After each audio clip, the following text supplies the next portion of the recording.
Good morning everyone, Rashmi again here. लेकर आई हूँ Nifty way forward.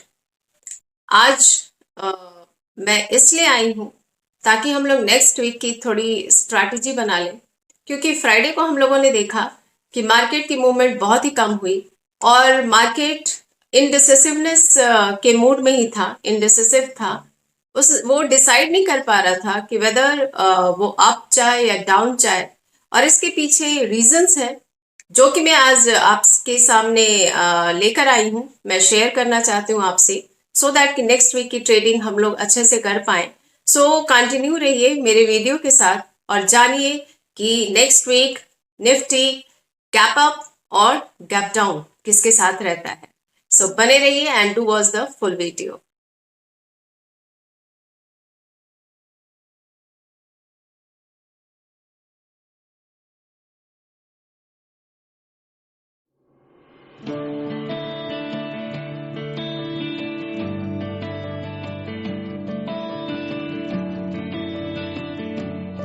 सो guys, next week की बात करें तो नेक्स्ट वीक जैसा कि हम लोग जानते हैं कि it is a truncated week for market, क्योंकि फ्राइडे को हॉलीडे है just because of Holi, and I wish everybody a very happy and a colourful Holi.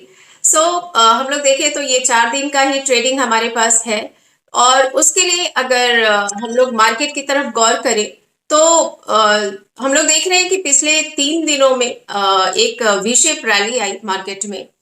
15,700 तक निफ्टी गया और उसके बाद वो संभल कर फिर से 16,600 के अराउंड ही आ गया।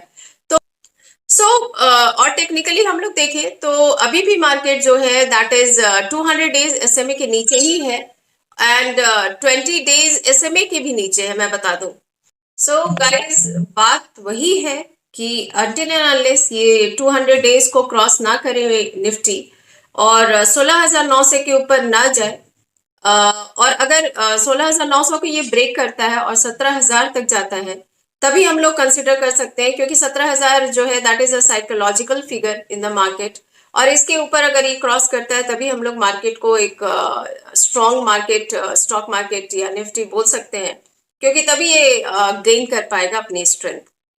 अभी 16,900 क्रॉस करना बहुत इजी नहीं है, क्योंकि 16,600 के अराउंड ही है मार्केट, और ये सर्टेन नहीं है कि वेदर ये 16,900 को क्रॉस करे कर पाएगा या नहीं कर पाएगा। एनालिसिस अगर कर सके हम लोग एज एनालाइज्ड, अगर ये मंडे को नेगेटिव ओपन होता है, अगर ये 16,500 के नीचे ओपन होता है, तो market will be in the down trend only.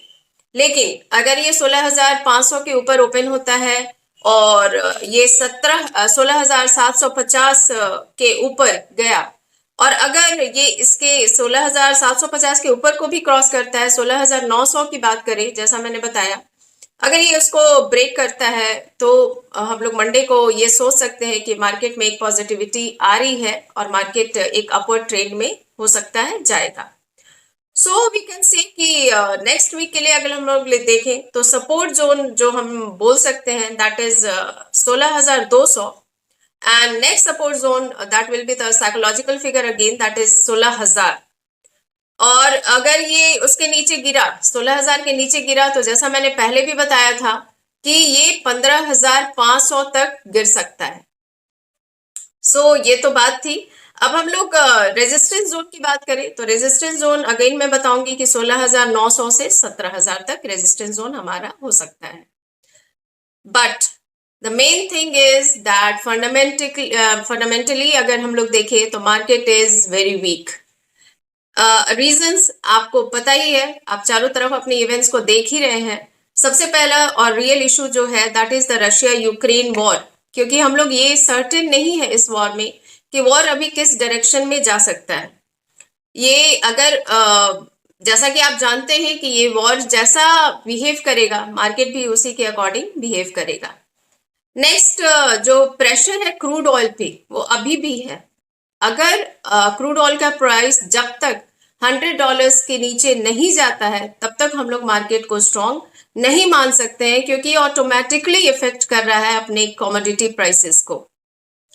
Election हुआ, रिजल्ट्स आए, बीजेपी 4 जगहों से विनिंग पोजीशन में था, जैसा मैंने पहले भी बताया था कि हो सकता है इसके बाद रिजल्ट आने के बाद पेट्रोल एंड डीजल में थोड़ा सा प्राइस हाइक हो। ये भी सर्टेन नहीं है अभी तक। हो सकता है प्राइस अगर उन्होंने बढ़ाया तो ये कहाँ जाता है, अगेन ये इन्फ्लेशन की तरफ जाता है। और मैं फिर याद दिलाऊं कि inflation is not at all good for market. ये मार्केट को नीचे ही लेकर आता है। नेक्स्ट एक और रीजन ये है, एफआईआईज की बिकवाली आप देख ही रहे हैं। कंटिन्यूअसली ये सेल किए जा रहे हैं अपने स्टॉक्स को कैश इक्विटी मार्केट में। और इस मंथ अभी आधा वो मंथ कंप्लीट भी नहीं हुआ है एंड अराउंड 41,000 करोड़ इन्होंने बिकवाली कर लिया है। और 5-6 महीने से हम लोग देख रहे हैं कि ये कंटिन्यूअसली सेलिंग किए जा रहे हैं। मुझे याद आता है 2020 की बात करें, कोरोना के पीरियड में अगर हम लोग देखें तो इन लोगों ने 65,000 करोड़ बिकवाली की थी उस समय। और हम लोगों ने उस समय देखा था कि मार्केट पे क्या इफेक्ट पड़ा। मार्केट बहुत ही डाउनवर्ड पोजीशन में हो गया था, मार्केट गिरा था। सो हम लोग ये भी देख रहे हैं कि ये भी एक रीजन है। और अगर ये ऐसा ही कंटिन्यू रहा तो मार्केट बुरी तरीके से गिर जाएगा। आगे अगर हम लोग देखें तो so all together market is not at all in good position fundamentally, तो यही बता रहा है। बट यस, अगर कोई पॉजिटिव इवेंट आता है हमारे सामने, अगर कोई पॉजिटिविटी आती है न्यूज में, तो हो सकता है अगेन मैं बोलूं कि 16,900 या 17,000 को क्रॉस करे मार्केट और तभी मार्केट संभल पाएगा। बट अगर मंडे को अगेन मैं रिमाइंड करूं कि 16,500 के नीचे खुलता है तो मार्केट में नेगेटिविटी ही रहेगी, नीचे जाएगा और हो सकता है ये डाउन ट्रेंड में ही रहे। एक चीज और मैं बताना चाहूंगी आप लोग को कि वोलेटिलिटी इंडेक्स अगर आप देखें तो वो भी जो है दैट इज 25 तक है। और आप लोगों को ये पता ही है कि 16 या 16 के नीचे अगर BIX होता है तभी मार्केट में एक बुलिश पोजीशन बनाता है, अदरवाइज ये बियरिश ही रहता है। तो वो भी एक रीजन है। हम लोग देख रहे हैं कि VIX इज 25, अराउंड 25, जो कि अगेन ये रीजन है कि मार्केट को डाउन ट्रेंड में ही लेकर जाएगा। तो हम लोग आसपास यही देख रहे हैं कि मार्केट जो है ये बियरिश कंडीशन में ही बता रहा है। सो लास्ट में मैं यही बोलूंगी कि आप लोग प्लीज अपने अराउंड जो इवेंट्स हो रहे हैं उसका ध्यान रखें और देखते रहें, एक पैनी नजर के साथ देखते रहें कि क्या इवेंट है और उसका जो आउटकम है वो क्या हो रहा है। हो सकता है मार्केट उसी तरीके से बिहेव करे। तो we have to be very much careful and cautious before trading. Otherwise market में एंटर ना करें जब तक ये क्लियर आपके सामने सीन नहीं आता है। मेरी तो सलाह यही है। होप सो नेक्स्ट वीक आप लोग अच्छी प्रॉफिट बुकिंग कर पाए। मेरी शुभकामनाएं हैं होली के रंगों के साथ आप एक अच्छे आउटकम के साथ आए। So wish you again a very happy Holi and do enjoy happy trading for the next week. All the best. Last मैं भूल गई, यही बोलूंगी, अपनी चीजों को बचाते हुए मार्केट में एंटर करें एंड प्रॉफिट बुक करें। All the best, guys. Keep rocking. Thank you. Thanks a lot for listening to me. Do subscribe, share the link, and views and comments please दीजिए.